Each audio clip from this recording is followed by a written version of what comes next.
செய்திகள் தொடர்கின்றன. தெங்குசார் உற்பத்திகளை அபிவிருத்தி செய்வதற்கான விசேட வேலைத்திட்டம் ஒன்றை இந்த ஆண்டில் நடைமுறைப்படுத்த திட்டமிட்டுள்ளதாக தெங்கு அபிவிருத்தி மற்றும் ஜனதா தோட்ட அமைச்சர் ஜஹத் புஷ்பகுமார் தெரிவித்துள்ளார். கொழும்பில் இன்று நடைபெற்ற நிகழ்வொன்றில் கலந்து கொண்டு உரையாற்றிய போதே அவர் இதனை கூறினார்.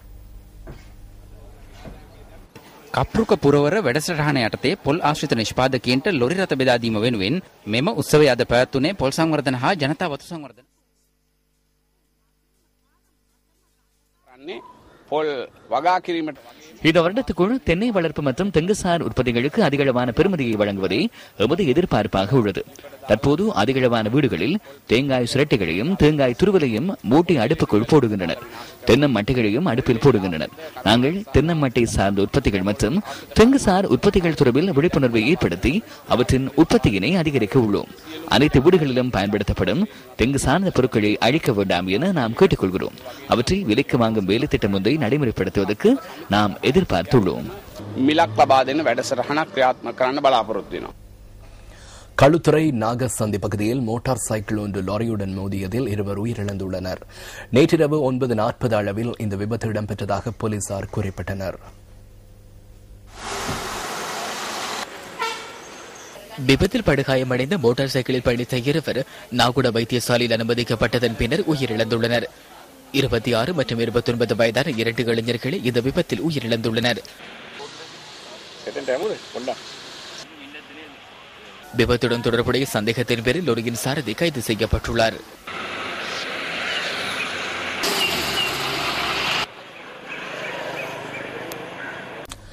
உள்நாட்டுச் செய்திகள். தலவக்கலை லிந்துலை பிரதேசத்தில் பரவியுள்ள வயிற்றோட்டம் தொடர்பில் ஆராய்வதற்கென விசேட நிபுணர்கள் சிலர் அந்த பகுதிக்கு அனுப்பி வைக்கப்பட்டுள்ளதாக மத்திய மாகாண சுகாதார சேவைகள் பணிப்பாளர் தெரிவிக்கின்றார். அந்த பிரதேசங்களுக்கு விநியோகிக்கப்படும் நீரை சுத்திகரித்தல் மற்றும் மக்களை தெளிவுபடுத்தும் நடவடிக்கைகளும் தொடர்ந்து முன்னெடுக்கப்பட்டு வருவதாக அவர் குறிப்பிட்டார். வயிற்றோட்டம் காரணமாக நேற்று மாலை 64 பேர் வைத்தியசாலையில் அனுமதிக்கப்பட்டுள்ளதாக மத்திய மாகாண சுகாதார சேவை பணிப்பாளர் டாக்டர் சாந்தி சமரசிங் கூறினார். இந்த தண்ணினால தான் பிள்ளைக்கு வருத்தம் வந்திருக்குமோ என்ன மட்டும் யோசிக்கிறோம். இந்த 3-4 நாளாவே வாந்தி வைத்தாலையா இருக்குது. இந்த நோய் தொடர்பாக தோட்டப்பகுதிகளில் இன்று மக்கள் தெளிவுபடுத்தப்பட்டனர். நோய் தாக்கம் குறைந்து செல்வதையே என்னால் அவதானிக்க முடிகிறது. படிப்படியான நோய் நிலைமை குறைவடைந்து வந்தாலும் மீண்டும் அதில் அதிகரிப்பு ஏற்பட்டு வருவதை காணக்கூடியதாக உள்ளது என லிந்துல மாவட்ட வைத்தியசாலையின் வைத்திய அதிகாரி டாக்டர் சந்திக பண்டார விக்ரமசூரிய கூறினார். தற்போது வைத்தியசாலையில் அனுமதி பெறும் நோயாளர்களின் எண்ணிக்கை அதிகரித்து வருகிறது. நேற்றைய தினத்தை விட இன்று அனுமதிக்கப்பட்டுள்ளவர்களின் எண்ணிக்கை அதிகரித்துள்ளது. அத்துடன் தற்போது வாட்டில் 20 அல்லது 23 பேர் சிகிச்சை பெற்று வருகின்றனர்.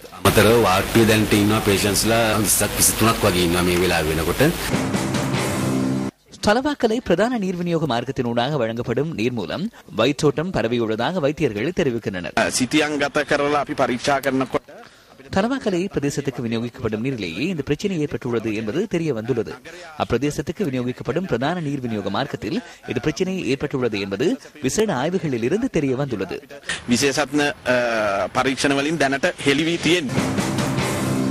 பிரதேசத்தின் அனைத்து நீர் விநியோக நிலையங்களையும் பரிசோதனைக்குட்படுத்த நடவடிக்கை எடுத்ததாக நீர் வழங்கல் மற்றும் வடிகாலமைப்பு சபை தெரிவிக்கிறது.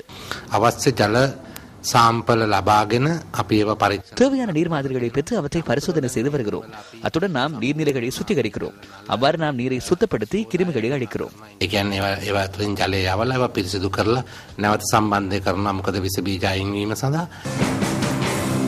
நேற்றைய தினம் எங்களுடைய சக்தி டிவியில அந்த 360 அந்த நிகழ்ச்சினால தலவாக்கலை பிரதேசத்திலே இந்த குடிநீர் சம்பந்தமான பிரச்சனை கொண்டு அந்த செய்தியா கொடுத்தனால இன்றைய நாள் நாங்க ரொம்ப சந்தோஷப்பட வேண்டிய ஒரு நிலைமைக்கு வந்திருக்கோம்.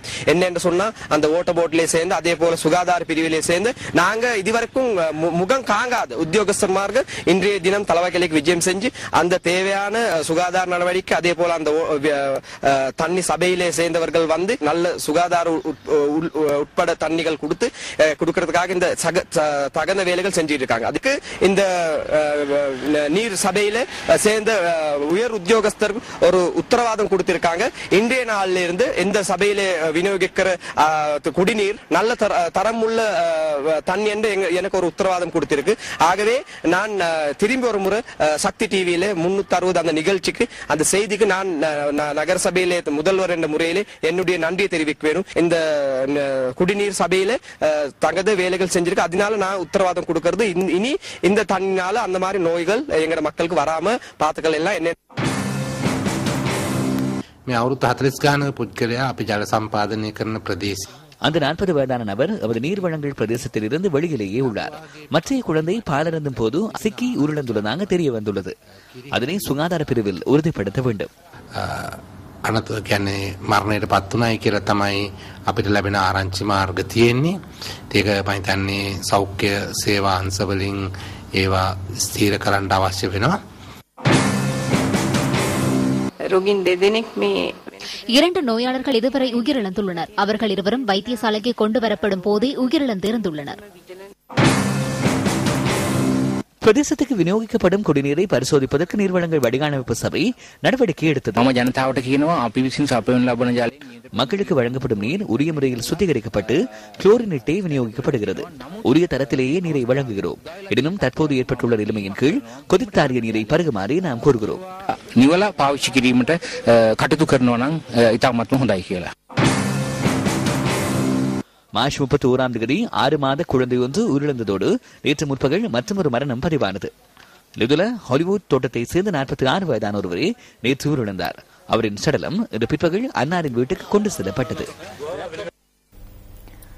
சுமாத்ரா தீவை அண்மித்த பகுதியில் அண்மையில் ஏற்பட்ட நிலநடுக்கத்தை அடுத்து கரையோர பகுதிகளில் தங்கியிருப்பதன் அபாய நிலைமை தொடர்பில் மக்கள் அறிவுறுத்தப்பட வேண்டும் என சிங்கப்பூர் புவியியல் கண்காணிப்பு நிலையத்தின் பணிப்பாளர் பேராசிரியர் கரிஷே தெரிவிக்கின்றார்.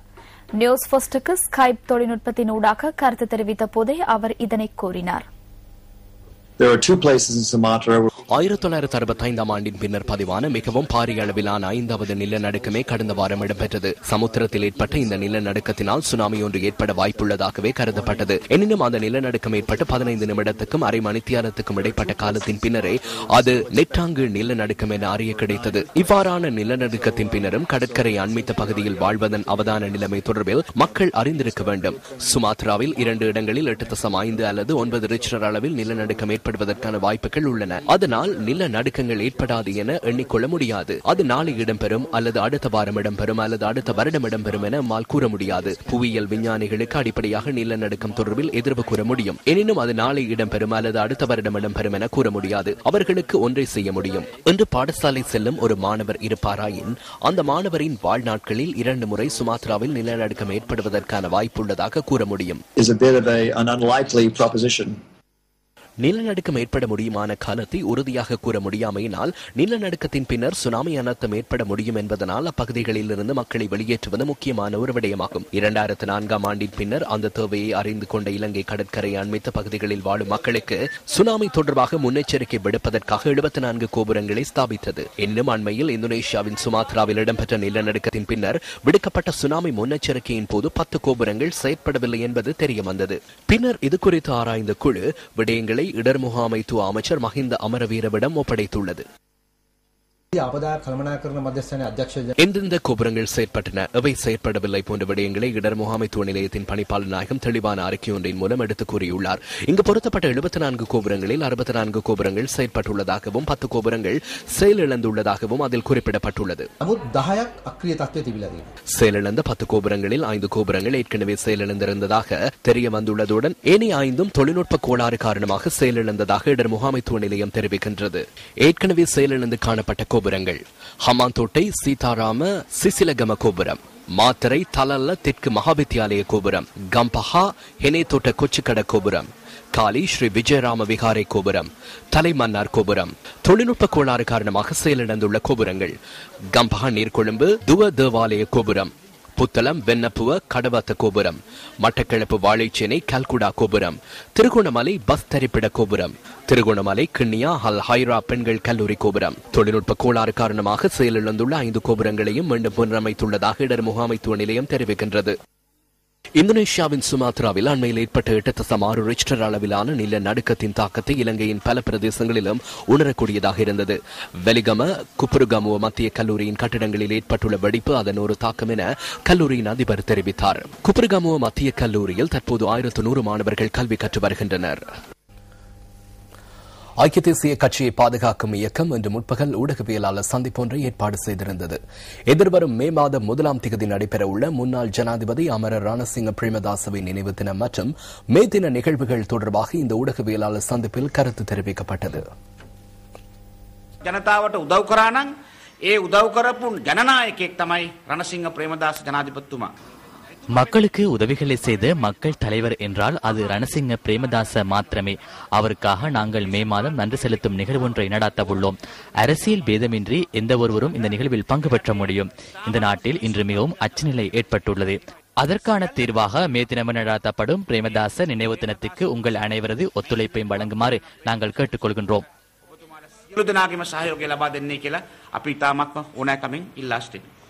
எதிர்க்கட்சி தலைவர் ரணில் விக்ரமசிங்க இந்தியாவில் தெரிவித்ததாக கூறப்படும் கருத்து தொடர்பில் இந்த ஊடகவியலாளர் சந்திப்பின் போது கருத்து வெளியிடப்பட்டது. එතුමා ඊයේ හෝ පෙරේදා ඉන්දියාවේ සිට ප්‍රකාශයට පත් කරා ලාංකීය ස්වරූපයකින් බලය බෙදීමක්. இலங்கை உணர்வுடன் அதிகார பகிர்வை மேற்கொள்வதற்காக இலங்கை அரசாங்கத்துக்கு அழுத்தம் கொடுப்பது அவசியம் என அவர் நேற்று அல்லது நேற்று முன்தினம் இந்தியாவில் தெரிவித்திருந்தார். இது குறித்து நாம் ஆச்சரியம் அடைகின்றோம். மாகாண சபை முறைமை ஐக்கிய தேசிய கட்சியின் அதிகார பகிர்வு கொள்கையாக இருந்தது. 13வது அரசியலமைப்பு திருத்தம் என்றளவில் இலங்கை அரசாங்கம் சிவில் சமூகம் தமிழ் சமூகம் ஆகியவற்றின் ஊடாக இலங்கையின் பிரச்சினை தமிழ் மக்களின் உரிமைகள் தொடர்பான பிரச்சினை ஆகியவற்றை 13வது அரசியலமைப்பு திருத்த வரையறையின் ஊடாக தீர்வு காணப்பட வேண்டும் என்று கூறப்படுகின்றது. அந்த நிலைப்பாட்டின் கீழ் எமது கட்சியின் தலைவர் இந்தியாவுக்கு சென்று புதிதாக ஒன்றை குறிப்பிடுகின்றார். இந்த புதிய கதையை யாரிடம் கூறுகின்றார்? மீண்டும் சர்வதேச சமூகத்துக்கு அவர் கூறுகின்றார். இன்று ஏற்பட்டு வருகின்ற இணக்கப்பாட்டினை சீர்குலைக்கும் கருத்தாகும். எனவே இந்த கருத்தானது நாட்டின் அரசியலுக்கு எந்த அளவுக்கு பொருந்தக்கூடும்? මේ ප්‍රශ්නේ විසඳාගත යුතුයි කියලා. දැන් ඒ තත්ත්වය තුල අපේ පක්ෂේ නායකතුමා ඉන්දියාවට ගිහිල්ලා කියනවා අලුත් කතාවක්. இனி விளையாட்டுச் செய்திகள். ஏசியன் 5 நேஷன்ஸ் முதலாம் தர ரக்பி தொடரில் சிங்கப்பூருக்கு எதிரான இன்றைய போட்டியில் இலங்கை வெற்றி பெற்றது. இத்தொடரில் தனது முதல் போட்டியில் சீன தாய்பேய் அணியை வீழ்த்திய இலங்கை எதிர்வரும் சனிக்கிழமை பிலிப்பைன்ஸை எதிர்கொள்கிறது. பிலிப்பைன்ஸின் மணிலா நகரில் நடைபெற்ற இந்த போட்டியில் பெனால்டி வாய்ப்பின் மூலம் சிங்கப்பூர் புள்ளிகள் பெறுவதனை ஆரம்பித்தது. எனினும் முதல் பாதியில் அபாரமாக விளையாடிய இலங்கை அணி 14க்கு 10 என்னும் புள்ளிகள் கணக்கில் முன்னிலை வகித்தது. இரண்டாம் பாதியில் மேலும் ஆற்றல்களை வெளிப்படுத்திய இலங்கை அணி வீரர்கள் 21 புள்ளிகளை சுவீகரித்தனர். சிங்கப்பூர் அணியால் இரண்டாம் பகுதியில் ஒரு புள்ளியை கூட பெற முடியவில்லை. இதற்குமே 35க்கு 10 என்னும் பாரிய புள்ளிகள் வித்தியாசத்தில் இலங்கை வெற்றியீட்டியது. போட்டியில் அபாரமாக விளையாடிய டிசா முபாரக் ஒரு ட்ரை அடங்கலாக 15 புள்ளிகளை அணிக்கு ஈட்டிக் கொடுத்தார். சந்துன் ஹேரத் 2 ட்ரைகளையும் தினுஷ சதுரங்க சரித் செனவிரத்ன ஆகியோர் தலா ஒரு ட்ரையையும் பூர்த்தி செய்தனர். இந்த வெற்றி மிகுந்த மகிழ்ச்சி அளிக்கிறது. ஓரணியாக இணைந்து நாம் முழு முயற்சியுடன் விளையாடினோம். நாம் இன்றைய போட்டியில் புதிதாக எதனையும் செய்யவில்லை. நாம் வழமை போன்று எமது ஆற்றல்களை சிறப்பாக வெளிப்படுத்தினோம். எமது முழுத்திறனையும் வெளிப்படுத்தினோம் என்பதுதான் சிறந்தது. ஓரணியாக இணைந்து விளையாடும் போது எவராலும் வீழ்த்த முடியாது என்று நாம் நினைக்கின்றோம். இதனை மனதில் வைத்து விளையாடினால் வெற்றி பெற முடியும். ஓரணியாக இணைந்து வெற்றிகளை ஈட்ட வேண்டும் என்பதுவே எமது லட்சியம். எமது திறனை 100% நாம் வெளிப்படுத்துவோம். இத்துடன் நியூஸ் 15 8 மணி பிரதான செய்திகள் நிறைவு பெறுகின்றன. நமது அடுத்த பிரதான செய்தி அறிக்கை வழமை போல் இரவு 10:45 இடம்பெறும். வணக்கம்.